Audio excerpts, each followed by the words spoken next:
Hey guys, Troy Francis coming at you from a very festive Warsaw in Poland. Look at this.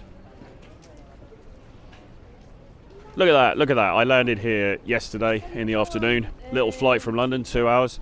Came over and it's like a winter wonderland over here. I mean, it is in London as well because you've got all the decorations up, but it looks fantastic here because you've also got snow, a lot of which is melted around here, although it is still parts on the ground. But the decorations they've done. We were in the old town yesterday. I went for a bite to eat with a girl that I know, and then we walked up to the old town, got some hot chocolate. She had some mulled wine. We were looking at the lights. Super pretty. It's like as I say, a fairy tale in Warsaw here right now. It's really good. Anyway, I wanted to do a quick video about the perennial old question of what is the end game of game. Now, this is something that I've touched on before. If you search end game of game on my channel, you're going to find other videos about this because it's the kind of thing guys ask about a lot. One of the most common questions, apart from how do I get a girlfriend or should I stay with this girl because like I like her but I don't think we want the same things. One of the most common questions that we get is, well, what's the end game of all of this? What is the prognosis? What's the final destination? And the truth of the matter is, there really isn't an end game, okay? There is no end game because there is no end game to life as such, apart from the fact that one day you're gonna cark it and you're gonna end up in a wooden box 6 feet under. So there is no real end game because the difficulty is, what are you gonna do, okay? You've got a choice, broadly speaking, which is either you're going to follow the cultural narrative. You're going to follow the basic cultural narrative, which is, well, at some point you're going to get married, you're going to have a couple of kids, you're going to buy a suburban house, and you're going to do that. Now, that may or may not work out well for you. It doesn't work out well for a lot of people. It doesn't work out well, I would say, for the majority of people. If you're looking at a 50% divorce rate, there are figures suggesting that happiness within long-term marriages is not high.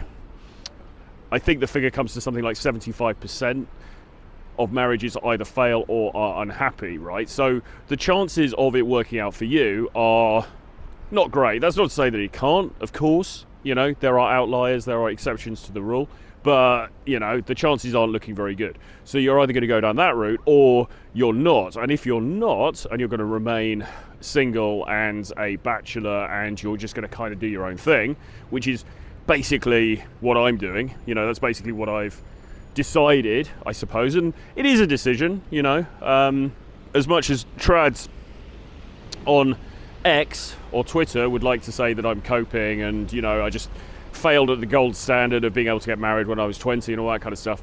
That's not true. The truth of the matter is I have had numerous opportunities to get into serious long-term relationships and actually to get married, which I haven't taken up. I've just, because of my own natural inclination against domesticity and against getting locked down into something, I have exploded those relationships or left those relationships, or they just haven't worked out. Okay, so that has been a choice on my part. And as I say, I mean, the barrier for getting married is extremely low, especially if you've got some value as a guy. You know, there are plenty of women who are going to want to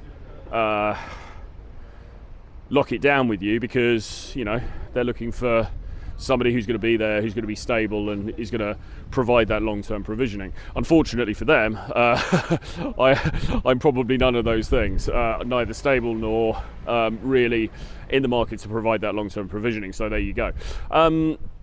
So if you are somebody who chooses that path, then you're kind of in unknown territory because most people in the end opt for cohabitation, they opt for domesticity, they opt for marriage. Now, those marriages don't always work, and then you get plenty of people coming out the other side. You know, we coach hundreds of guys who have been through the meat grinder of divorce and not having custody of their children or custody access to their children taken away and all that kind of terrible stuff. So, you know, regrettably, people come through the other side and it doesn't end happily. But if you're somebody who's just going to, you know, forego all of that and remain single, remain a bachelor, then you are still participating in game, which, you know, we would have thought would be the preserve of people in their 20s and early 30s. But you've still got to know about this stuff, right? You've still got to understand social dynamics and intergender dynamics as a guy in his 40s or 50s and beyond, okay?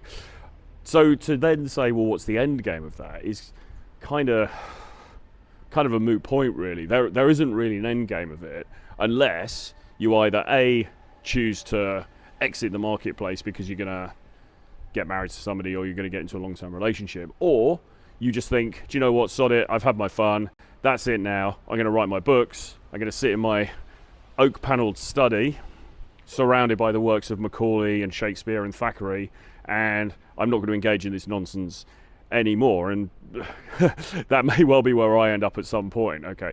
But there isn't really an end game, because really, when you think about game, what are we talking about? We are talking about the understanding of and application of social dynamics, okay? We're basically talking about understanding human psychology and using that in an applied sense in the real world, okay? There's never going to be a time when you're not going to need those skills, okay? There's never going to be a time when you're not going to need that. So I think it's important to get away from this thinking, oh, what's the end game? Because there isn't an end game. The end game is you wake up one day and then you drop down dead, or you get run over by a bus, or whatever, you know, your heart stops beating. That's the end game. Aside from that, you're going to have to keep playing until such time as you decide that you're not anymore, all right?